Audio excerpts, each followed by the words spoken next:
Está conectado vía Zoom con nosotros el economista Alberto Acosta.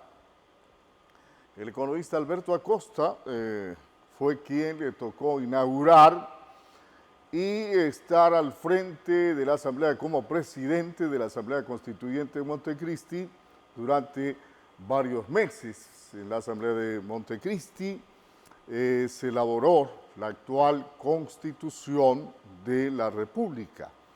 Ante una eventual instalación de una nueva constituyente para elaborar una nueva constitución que reemplace a la del 2008, es importante conocer cuál es su criterio. Buenos días, ¿cómo le va? Muy buenos días, le decía. Para mí es un gusto poder conversar con ustedes a través de esta vía. ¿Cuál es su criterio respecto de esta intención que tiene la consulta del 16 de noviembre de instalar una nueva constituyente? ¿Es beneficioso? ¿No es beneficioso para el país? Usted que conoce los entretelones de cómo se elaboró la constitución que tenemos, por ejemplo. Bueno, hay una profunda diferencia entre lo que se hizo en el año 2007-2008 y lo que está proponiendo el presidente Daniel Noboa. Nosotros en el año 2007-2008 teníamos claridad de lo que íbamos a proponer al pueblo ecuatoriano. Es más, se había trabajado desde años atrás, insisto, desde años atrás, en la necesidad de hacer un cambio constitucional profundo. Recuerde usted lo que propuso el movimiento indígena, sobre todo desde el año 1990 en el levantamiento del Inti Raymi, cuando emergieron como sujetos políticos, luego se conformaría el partido político Pachacuti, y propusieron una serie de elementos que sirvieron para un primer debate en la Asamblea Constituyente del año 97-98 que se realizó en Sangolquí. En otra ocasión ya hubo otras propuestas de otros sectores de la sociedad y todo eso caminó hacia lo que sería luego la Asamblea Constituyente de Montecristi, que fue una gran minga democrática. En eso tiene que quedar absolutamente claro.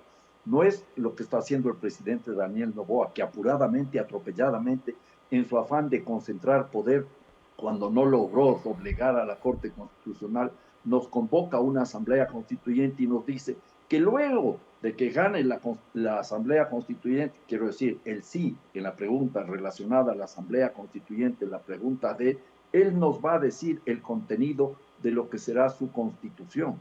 Esto me parece que es ya un asunto como para pensarlo muy seriamente, decirle, no señor, no le vamos a dar un cheque en blanco. Y además, menos aún si usted ya nos está planteando lo que podría ser una constitución a su medida. Él habla ya de una constitución de 180 artículos. En ese contexto, hay una enorme diferencia de lo que se hizo en Montecristi y de lo que está proponiendo ahora el señor presidente Daniel Noboa.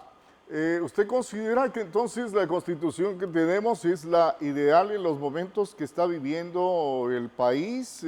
¿No sería de revisar, por ejemplo, eso de las garantías de quien infringe la ley versus las garantías del ciudadano común y corriente, por Mire, ejemplo?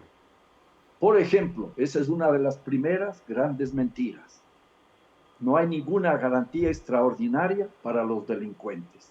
Eso es algo que se repite como lora una y otra vez y escucho en muchos medios de comunicación. A mí me gustaría que alguien, sobre todo esas personas que defienden esas tesis, señalen los artículos en donde está esa disposición.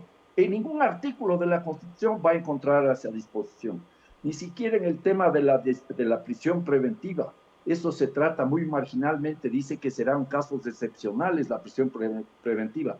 Eso se maneja en el Código Orgánico Integral Penal. No es un tema de la Constitución.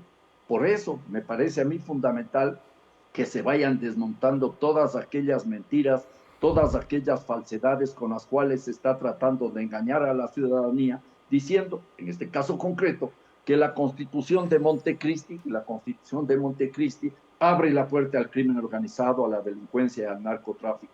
Por favor, si alguien que conoce en qué artículo se dispone eso, sería muy interesante. Caso contrario, es bueno no andar repitiendo tamaña falacia.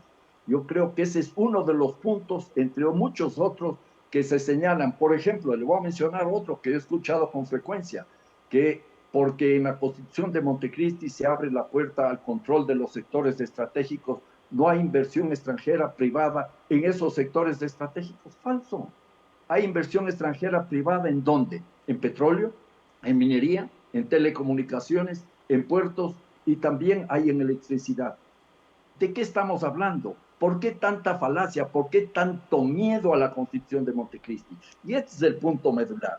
Los grupos de poder, los grupos económicos más grandes y vinculados a las viejas y a las nuevas oligarquías, siempre vieron con preocupación la Constitución de Montecristi. Por eso están en contra desde que se aprobó en las urnas la Constitución de Montecristi el 28 de septiembre del año 2008, porque saben que si se aplica la Constitución de Montecristi, sus privilegios están en peligro. Tienen terror de que el pueblo ecuatoriano termine por controlar esa Constitución y transformarla en una herramienta de cambio profundo. ¿Cómo se elaboró la Constitución del 2008? ¿Qué equipos de asesoramiento tuvo? Pues nosotros elaboramos en una gran minga nacional. Nosotros tuvimos la capacidad de llevar el debate a todo el país. En Montecristi nosotros establecimos el epicentro de la vida política nacional. Ahí se recibieron a más de 300,000 personas, óigame bien, a más de 300,000 personas que llegaron con propuestas individuales o colectivas. Y luego llevamos el debate de la Asamblea Constituyente a prácticamente todos los cantones, a todas las provincias y a todos los cantones. Llevamos la discusión con las mesas constituyentes para que la ciudadanía participe activamente en esta decisión. ¿Hubo asesores? Claro que hubo asesores. Cada asambleísta tenía 3 asesores, entonces al cálculo éramos 130 asambleístas. El presidente de la asamblea tenía yo en ese caso 10 asesores que nunca los llené, creo que fueron 6 o 7. Los vicepresidentes, el vicepresidente y la vicepresidenta creo que tenían 8 cada uno. Luego había un asesor para cada una de las mesas constituyentes y en ese escenario el aporte de todas esas personas fue de una u otra manera valiosa para diversos temas. Fue una construcción en minga. Hay gente que dice que la constituyente de Montecristi, que el texto fue elaborado afuera y que nosotros simplemente éramos alzamanos. Esa es otra de esas falacias, de esas mentiras que se repiten una y otra vez para tratar de convencer que la Constitución de Montecristi es una cuestión fraguada fuera del país para imponernos alguna ideología. Otra de esas falacias que tenemos que rechazar de manera categórica. ¿Cómo tomó Alberto Acosta la circunstancia de haber sido relevado por el Corcho Cordero en el transcurso de la Asamblea? Bueno, yo me retiro un mes antes de que se termine la Asamblea de la presidencia de la Asamblea y me quedo al frente de la Asamblea por una razón muy simple.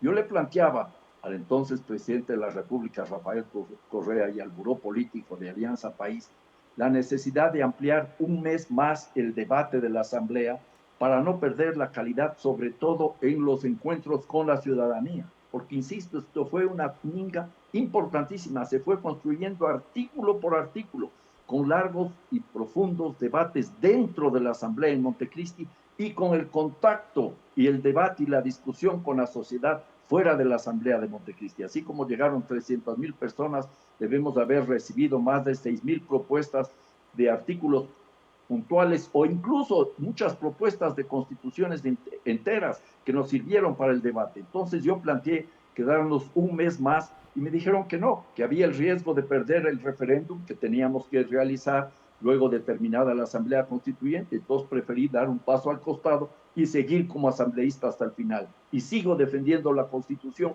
que fue elaborada por el pueblo ecuatoriano. Hay capítulos enteros de esa Constitución que prácticamente fueron dictados por distintos sectores de la sociedad, como lo que tiene que ver con el agua, por ejemplo. Cuando hablamos de que el agua es un derecho humano, en el artículo 12, estamos recogiendo un reclamo de la sociedad. Cuando se estableció que se prohíbe el acaparamiento de agua, la concentración del agua en pocas manos, estamos escribiendo el artículo 282.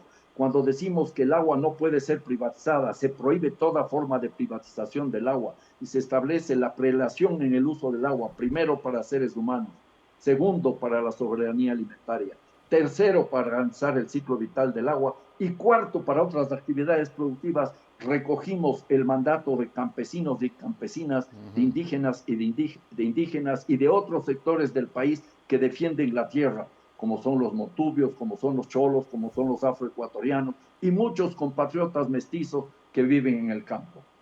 ¿Cómo se llega precisamente a concebir, insertar algo que otras constituciones no habían considerado, como los derechos de la naturaleza, por ejemplo, en esta constitución? Bueno, a los derechos de la naturaleza llegamos desde las reflexiones del mundo indígena, particularmente, pero no exclusivamente. En el mundo indígena, cuando se habla de la Pachamama, de la madre tierra, se está reconociendo para ellos una realidad indiscutible. La naturaleza es la madre. Y poco a poco en el mundo se acepta y se entiende que quien nos da el derecho a la existencia es la naturaleza. Los seres humanos no solo que somos parte de la naturaleza, sino que somos naturaleza. Y sin naturaleza, los seres humanos no tenemos ninguna opción de sobrevivencia. Este es un tema clave y fundamental. Le decía, viene particularmente, pero no exclusivamente del mundo indígena, porque hubo, sin lugar a dudas, otros valiosos aportes de distintos grupos de la sociedad empeñados en defender la naturaleza en varios ámbitos del país. En ese contexto, entonces, hubo una suerte de mestizaje jurídico y en los artículos, en el artículo 10, en el artículo 71, 72, 73, 74, particularmente en esos textos, se establece que la naturaleza es sujeto de derechos. Y ese ejemplo que hizo Ecuador, ese paso que dio en Ecuador, el primer país que constitucionaliza los derechos de la naturaleza, debería ser motivo de orgullo, razón suficiente para impedir el cambio de la constitución que plantea Daniel Noboa en línea con los reclamos de las oligarquías.